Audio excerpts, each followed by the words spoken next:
ఈరోజు మనము అందరికీ ఇష్టమైన మిర్చి బజ్జీ ఎలా తయారు చేసుకోవాలో చూద్దాం. చాలా ఈజీగా క్రిస్పీగా ఎలా తయారు చేసుకోవాలో చూసేద్దాం.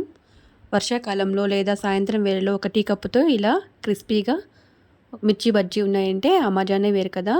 ఇప్పుడు దీనికోసం అయితే నేను పిండిని కలిపేసుకుంటున్నాను.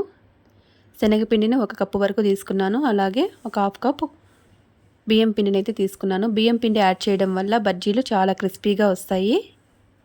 ఇందులోకి టేస్ట్కి సరిపడా సాల్ట్ అయితే యాడ్ చేసుకోవాలి. ఇప్పుడు 1 టీ స్పూన్ కారపొడి అయితే యాడ్ చేసుకోవాలి. కారపొడి మీ ఆప్షన్ అండి, కావలసినంత అయితే వేసేసుకోవచ్చు. స్పైసీగా కావాలంటే ఇంకా కొద్దిగా యాడ్ చేసుకోండి. అలాగే ఒక half teaspoon baking soda అయితే యాడ్ చేసుకోవాలి. ఈ మొత్తాన్ని ఖాళీగా వాటర్ వేయకముందే ఒకసారి ఇలా అయితే కలిపేసుకోవాలి. ఇలా కలుపుకోవడం వల్ల మొత్తము కొద్దిగా స్ప్రెడ్ అవుతుంది. ఇప్పుడు కొద్దిగా వాటర్ యాడ్ చేసుకుంటూ మొత్తాన్ని బాగా బటర్ మొత్తము ముద్దగా కాకుండా అలాగా వాటర్గా కాకుండా కొద్దిగా వాటర్ యాడ్ చేసుకుంటూ మెత్తటి పేస్ట్ లాగా అయితే చేసుకోవాలి. ఈ విధంగా బాగా ఫాస్ట్గా తిప్పామంటే పిండి మొత్తము ఉండలు లేకుండా బాగా క్లియర్ అయిపోతుంది.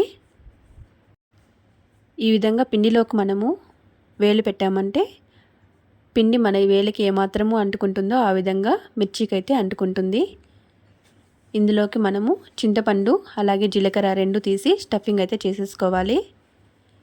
మిర్చికి ఈ విధంగా ఘాటు పెట్టి మధ్యలో ఉన్న వాటిని తీసి చింతపండుతో స్టఫింగ్ అనేది చేసుకోవాలి. ఈ విధంగా చేసుకోవడం వల్ల స్పైసీ అనేది తగ్గుతుంది. కొద్దిగా లోపల పుల్లగా పళ్ళకు తగులుతుంటే చాలా టేస్టీగా అనిపిస్తూ ఉంటుంది. ఇలా మొత్తాన్ని తీసి స్టఫింగ్ చేసి పక్కనైతే ఉంచేసుకోవాలి.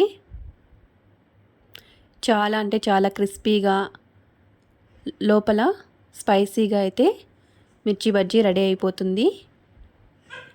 ఇప్పుడు డీప్ ఫ్రై కోసం అయితే స్టవ్ పైన ప్యాన్ పెట్టుకొని అందులోకి ఆయిల్ అయితే యాడ్ చేసుకోవాలి.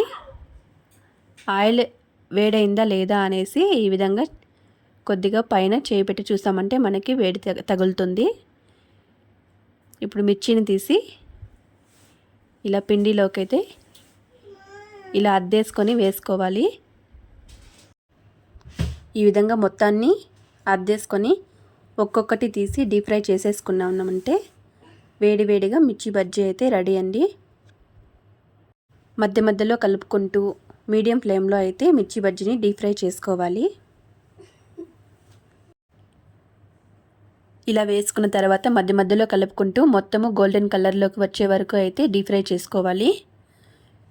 చూస్తున్నారు కదా ఎంత అందంగా గోల్డెన్ కలర్లో పైకి క్రిస్పీగా లోపల స్పైసీగా సాఫ్ట్గా అయితే మిర్చి బజ్జీ రెడీ అండి. వీటిని కొబ్బరి చట్నీతో కానీ